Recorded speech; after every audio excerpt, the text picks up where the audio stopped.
একদমই তাই। আর না বললেও কেউ গোপালের বিরুদ্ধে কথা বলে না।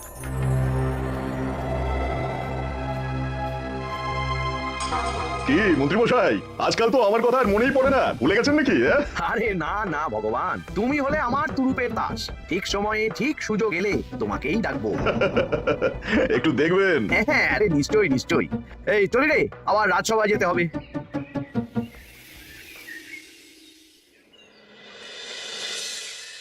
আচ্ছা তোমরা বলো তো, আমাদের রাজ্যের সার্বিক উন্নতির জন্য সবার আগে কি দরকার? মহারাজ, আমি বলবো, বলো গোপাল। সততা আর শিক্ষা, এই দুটো জিনিস মানুষের মধ্যে থাকলে রাজ্যের উন্নতি কেউ আটকাতে পারবে না মহারাজ। একদম ঠিক বলেছ পণ্ডিত, তুমি তো শিক্ষার কাণ্ডারি। তুমি কি বলতে চাও এই ব্যাপারে? মানে কিভাবে শিক্ষার আরো উন্নতি করা যায়? মহারাজ, আমি তো মনে করি পুঁথিগত শিক্ষাই শুধু শিক্ষা নয়, মানুষের ভেতরে যে পূর্ণতা আছে সেটাকে ফুটিয়ে তোলার নামই হলো শিক্ষা। যেমন? কেউ যদি খেলতে ভালোবাসে সে খেলোয়াড় হবে, গান করতে ভালোবাসলে সে গায়ক বা গায়িকা হবে। আমি প্রত্যেকের মধ্যে লুকিয়ে থাকা এই বিশেষ বিষয়গুলিকে তুলে ধরার জন্য কিছু করতে চাই। তা এটা করার জন্য কি দরকার? প্রথমত অর্থের প্রয়োজন। আমাদের আরো অনেক টুল খুলতে হবে, সেখানে এক একটা জায়গায় এক এক রকমের শিক্ষা প্রদান করা হবে। এটা ভালো প্রস্তাব। আমাদের রাজ্যে গায়ক, নৃত্যশিল্পী, অঙ্কন শিল্পী, খেলোয়াড় সব তৈরি হবে।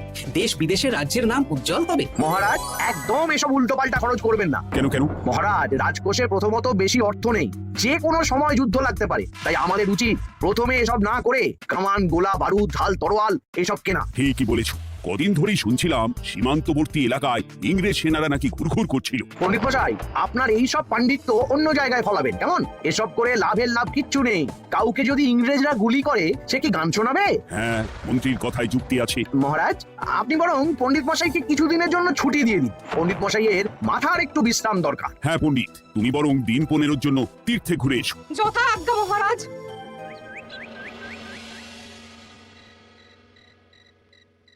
শোনো ভগবান, সকালেই তুমি কাজের কথা বলছিলে, আমি এমন ছক কষেছি কালকে থেকেই তোমার জন্য একটা ভালো বেতনের কাজ জোগাড় করে দেব। শুধু যা বেতন পাবে তার অর্ধেক আমাকে দিতে হবে, কেমন? রাজি রাজি। কি কাজ বলুন? শোনো, বাহ বাহ, দারুণ দারুণ, হয়ে যাবে কাজ।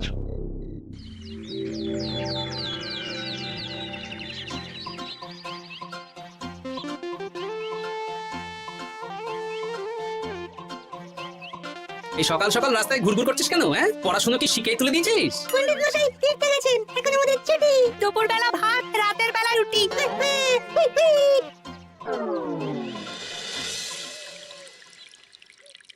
মহারাজ, গতকাল পণ্ডিতকে ছুটি দিলেন আর আজ পাঠশালার সব ছাত্রছাত্রী সকাল থেকে ঘুরঘুর করছে। কি তাহলে তো মুশকিল। মুশকিল আসান করার রাস্তা আমার কাছে আছে মহারাজ। আমার সন্ধানে এমন একজন পণ্ডিত আছেন যিনি বহু ভাষাবিদ, অনেক পাণ্ডিত্য, দেশ বিদেশে শিক্ষাদান করেছেন। কিন্তু তাকে আমরা পাবো কোথায়? তিনি কৃষ্ণনগরে ঘুরতে এসেছেন, শুধু ওনাকে বেতনটা একটু বেশি দিতে হবে। এবং তিনি এই রাজ্যের যে কোনো মানুষের চেয়ে বেশি শিক্ষিত, তার পড়ানোর ধরনই আলাদা। সে কোথায়? আমি তাই ওনাকে আজকে রাজসভায় আসতে বলেছি। মহারাজ, আপনার সাথে একজন দেখা করতে এসেছেন। দেখুন মহারাজ, বলতে না বলতেই হাজির। ওনাকে ভিতরে আসতে বলো। আচ্ছা মহারাজ।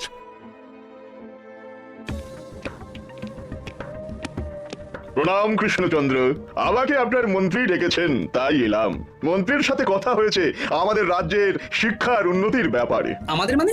আপনি কি এই রাজ্যের? আমি এখন এই রাজ্যে আছি তো, তাই আমাদের রাজ্য বললাম। উনি সবাইকে আপন করে নেন। যাই হোক, তোমার শিক্ষার উন্নতির ব্যাপারে কি মতামত? মহারাজ, আমি এই রাজ্যের বিভিন্ন মোড়ের মাথায় টোল খুলতে চাই।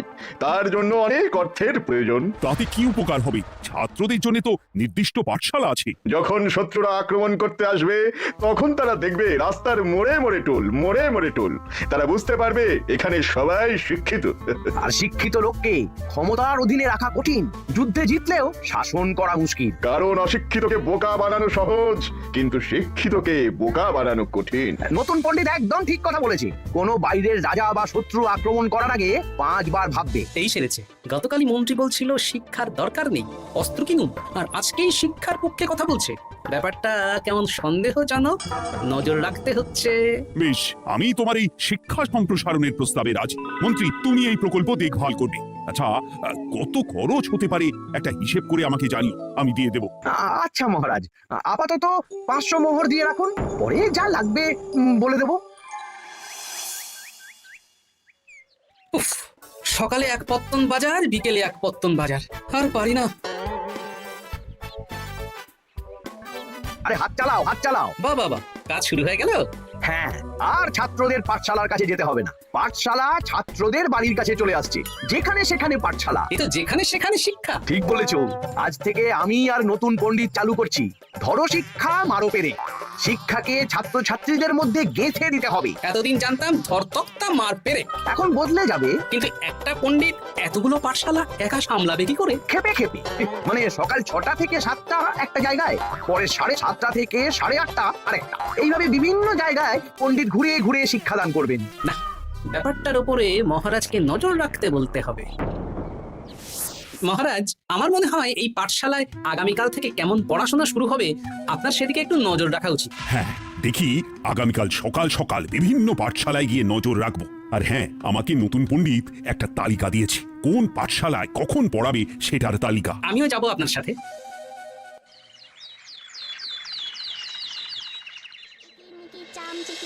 কাটা মজুমদার যে এলো দামোদর, দামোদরের হাঁড়ি কুড়ি, দুয়ারে বসে চাল কুড়ি। দেখি কুটি, তোরা এই কিরমিকির খেলছিস? নতুন পণ্ডিত কোথায়? উনি তো এই মাত্র দক্ষিণের পাঠশালায় গেলেন। ন্যাপলা আর গুলটে আজ থেকে ওখানেই গেছে। ওদের দুজনের বাড়ি কাছাকাছি তো, তাই। আচ্ছা চলো তো গোপাল, দক্ষিণে গিয়ে দেখি।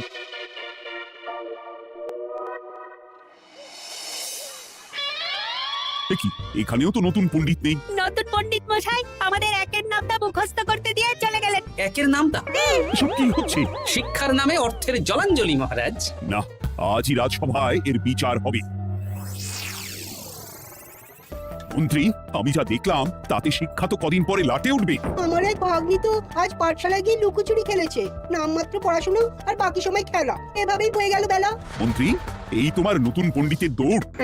মহারাজ, একজনের পক্ষে এতগুলো পাঠশালায় শিক্ষাদান তো সম্ভব নয়। তার জন্য তো আরো পণ্ডিতের প্রয়োজন, আর তার জন্য চাই আরো অর্থ। আবার অর্থ? শুধু মহারাজের অতিরিক্ত অর্থ খরচ হবে বলে আমি আগে এই প্রস্তাবটা রাখিনি। বেশ, তা আর পণ্ডিত কোথায় পাবে? আমাদের নতুন পণ্ডিতের কাছে অনেক পণ্ডিতের সন্ধান আছে। উনি একটা হাঁক মারলেই সব চলে আসবে। বেশ, তাহলে তাই ব্যবস্থা করো। এভাবে শিক্ষার অবনতি আমি চোখে দেখতে পারবো না। আরো 300 মোহর লাগবে। পেয়ে যাবে। এ তো দিনে দুপুরে ডাকাতি। ব্যাপারটা ধরতে হবে, কিছু একটা ঘোট তো আছেই। আর নতুন পণ্ডিতদের যদি কোথাও একটু থাকা খাওয়ার ব্যবস্থা করা যায় তাহলে ভালোই হয়। রাজবাড়ির অতিথিশালা তো আছেই, ওখানেই না হয় ব্যবস্থা করে দেবো।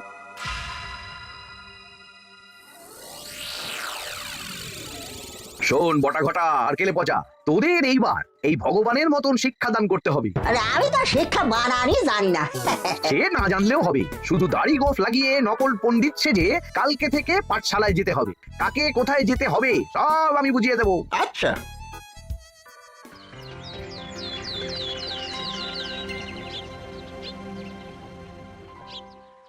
আচ্ছা বল তো, গতকাল তোদের বাড়িতে কি কি রান্না হয়েছিল? ভাত, মসুর ডাল আর লাউ ঘন্ট। লাউ ঘন্টের মধ্যে চিংড়ি ছিল না, আজকে কি রান্না হবে? আজকে সকালে বাবা বাজার থেকে পাকা কাতলা এনেছে। কাতলা মাছের পাতলা করে ঝোল হবে। আর তোর? আমাদের আজ নিরামিষ, এই কবজি ডুবিয়ে সবজি ভাতি খেতে হবে। বেশ।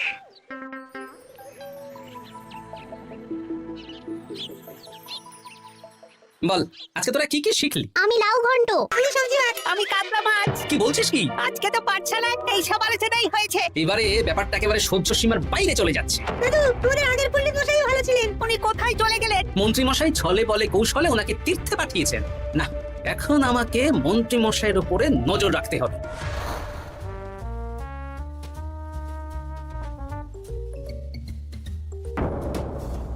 পাঠশালায় পড়ানোর ব্যাপার তো বিকেলেই মিটে গেছে। রাজবাড়ির অতিথিশালায় না গিয়ে নতুন পণ্ডিত মশাইরা এদিকে আবার কোথায় যাচ্ছেন? সাথে মন্ত্রীও আছেন, ব্যাপারটা নজর রাখতে হবে। তাড়াতাড়ি চল। চলুন চলুন। এদিকে তো বটা ঘটার বাড়ি, এদিকে মন্ত্রী মশাই কোথায় যাচ্ছেন?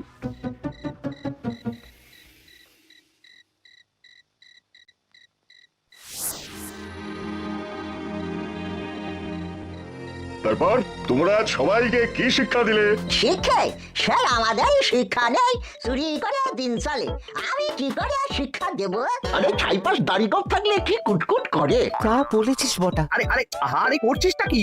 ভালো রোজগার পাতি কি তোদের সহ্য হচ্ছে না নাকি? ভগবানকে দেখ, সেই কবে থেকে দাড়ি গোপ লাগিয়ে পণ্ডিত মশাই সেজে আছেন। আমারও প্রথম দিন একটু সমস্যা হচ্ছিল, এখন সামলে নিয়েছি। আর আমাদের এই সব আলোচনা একদম করা উচিত না। বলছি মন্ত্রীমশাই, আমি কি শুধু এই পাঠশালাতেই পণ্ডিতের অভিনয় করব, নাকি রাজসভায় বসার সুযোগও পাবো? কালকেই এই ব্যাপারটা দেখছি। আগে তোমাকে রাজসভায় ঢোকাবো, তারপর এক এক করে বটা ঘটা কেলে পচা সব আমার দলের লোককে রাজসভায় ঢুকিয়ে নেব। আর রাজসভার বাকি সদস্যদের ফাঁকা করে দেবেন। একদম তাই। মহারাজ সহজ সরল মানুষ, এটাই একটা বড় সুবিধা। আচ্ছা, এই ব্যাপার। ঠিক আছে, আমি কদিন পরে ঠিক সময়ে একদম হাঁটে হাঁড়ি ভাঙবো।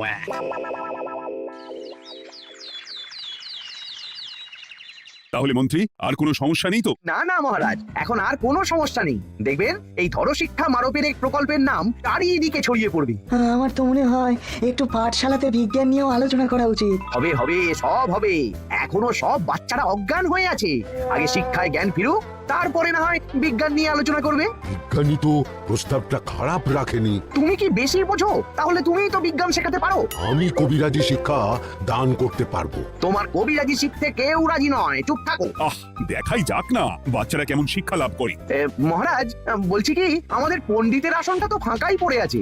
এখন যখন নতুন পণ্ডিত এসেই গেছেন, তাহলে ওই জায়গায় ওই তো বসতে পারে। কিন্তু পণ্ডিত তো তীর্থে গেছে, অবশ্য কদিন পরেই ফিরে আসবে। ও আসুক, তারপর না হয় আলোচনা করে একটা সিদ্ধান্ত নিব।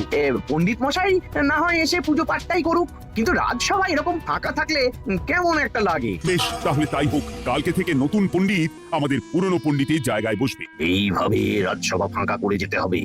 তাহলে একদিন সবাই আমার পক্ষেই কথা বলবে, আর শেষে রাজাকেই সরিয়ে দেব।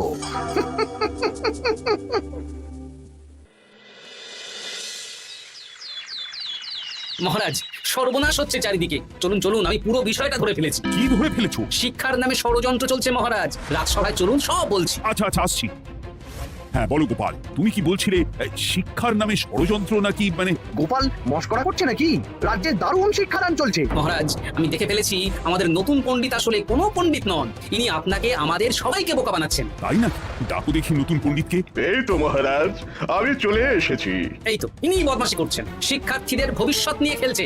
এই বল, আসল কথা বল। কি বলবো, এসব ভাড়ামো বন্ধ করো গোপাল। না বলে আমি কিন্তু ধুতি খুলে দেবো। এই এই আরে, কি হচ্ছেটা কি? এই এই এই এই, সরো তো, সরো সরো। ব্রুম, ব্রুম, ব্রুম, কি হলো কি হলো? ব্রুম, ব্রুম, জব, ব্রুম। এই সেরেছে। গোপাল এসব কি বলছে? বলুন। ভুল বকছে কেন? ব্রুম, ব্রুম, গোপাল, তোমার কি হলো গো? কি বলছো তুমি?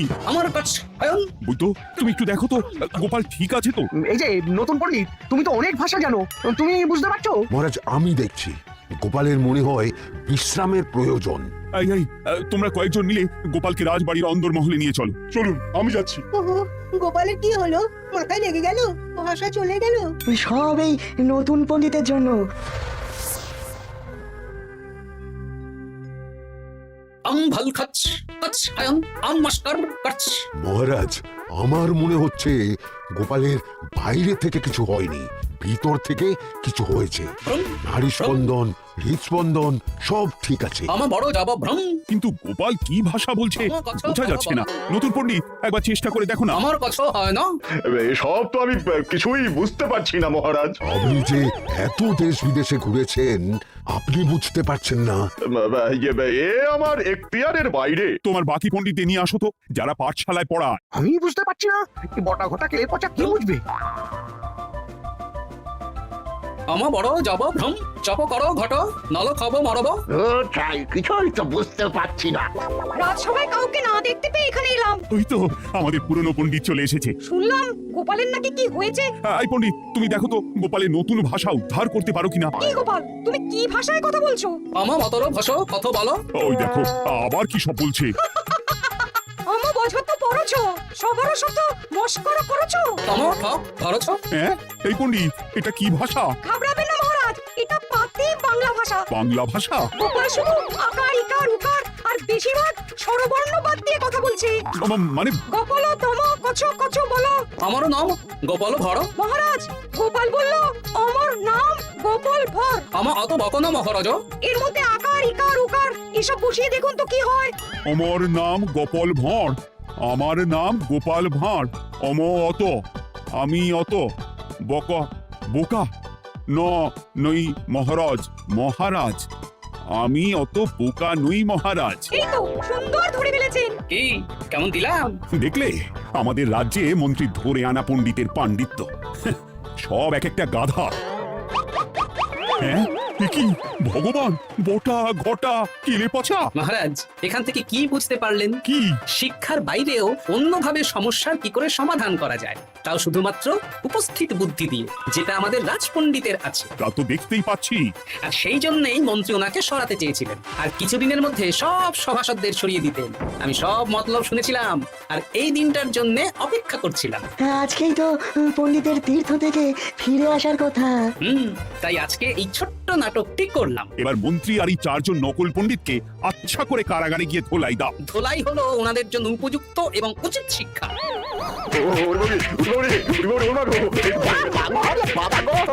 ভুল হয়ে গেছে গো। আরে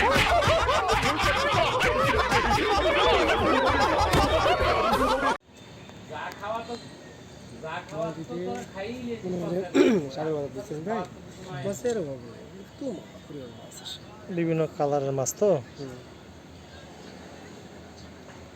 খাওয়া দিলে চলে আসবে। খাওয়া দিলে সব একসাথে আসে, যদি এখনই খাওয়া দিলাম 2-4 মিনিট আগে। এটা কি মাছ বেড়ে? গোলফিশ। গোলফিশ।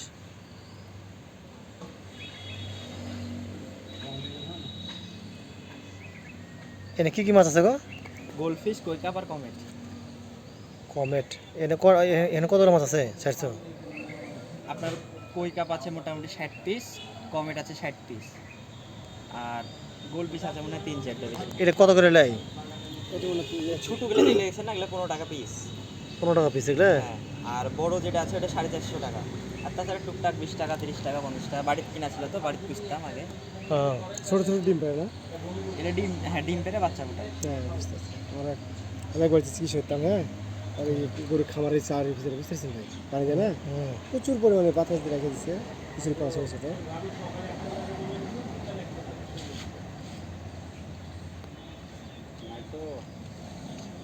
এই আগে শখ ছিল বুঝছেন, আগে শখ ছিল, শখের দাম লাখ টাকা, এই হলো অবস্থা। কালোটা কেমন লাগছে? কালোটা দুম করে তুলবই।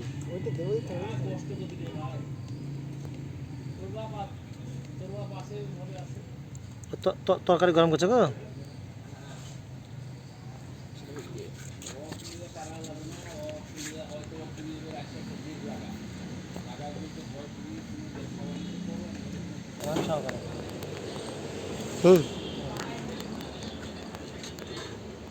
আপনি না হলে বুঝতে পারবেন না তো।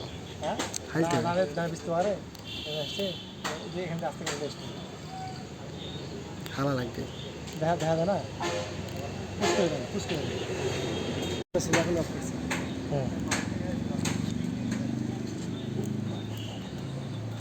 দেখছেন ছোট ছোট ছোট ছোট মাছ, তা দেখেন কত সুন্দর লাগছে, সেটা বিভিন্ন কালারের মাছ। মাছের সৌন্দর্য মাল দিবে, মাল দিবে,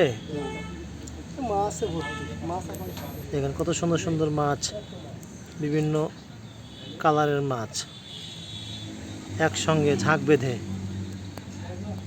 হ্যাঁ হ্যাঁ হ্যাঁ, এই মারুফ হলো,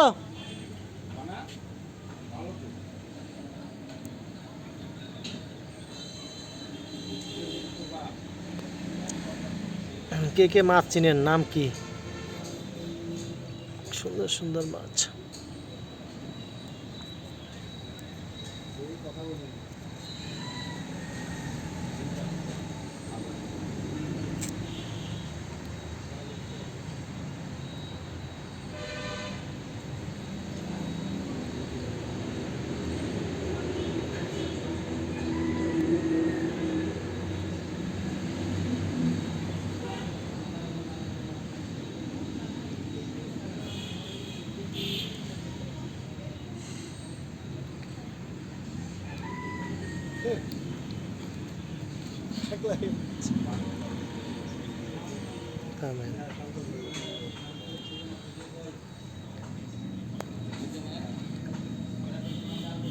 এখানে একটা সাদা মাছ আছে না, সাদা মাছ, এই সাদা মাছটা এর থেকে থেকে একজন বুঝছেন মাছেরই খালি ইয়ে করেছিল। আমার দোকানের সামনে একটা ছোট কাছের ইয়ে রাখবেন, ইয়ে এই ভাই ভাল লাগে না বুঝছেন, বিষয় আছে মনে শান্তি নাই। আর দুই হচ্ছে হলো আপনার হচ্ছে এইগুলোতে ধরেন যে ওই পানি চেঞ্জ করা লাগে, ইয়ে করা লাগে বুঝছেন না।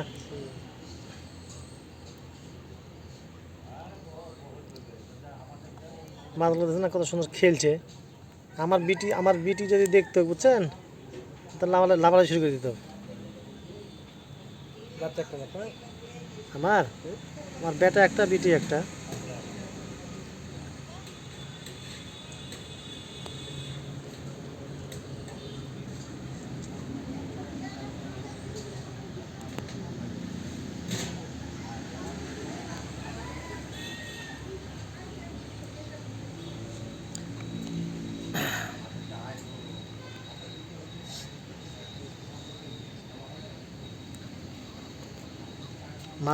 মাছ চলে এসছে এখানে, মানে এখানে খাওয়া দিচ্ছে তো বারবার এখানে চলে এসছে খাবার খেতে।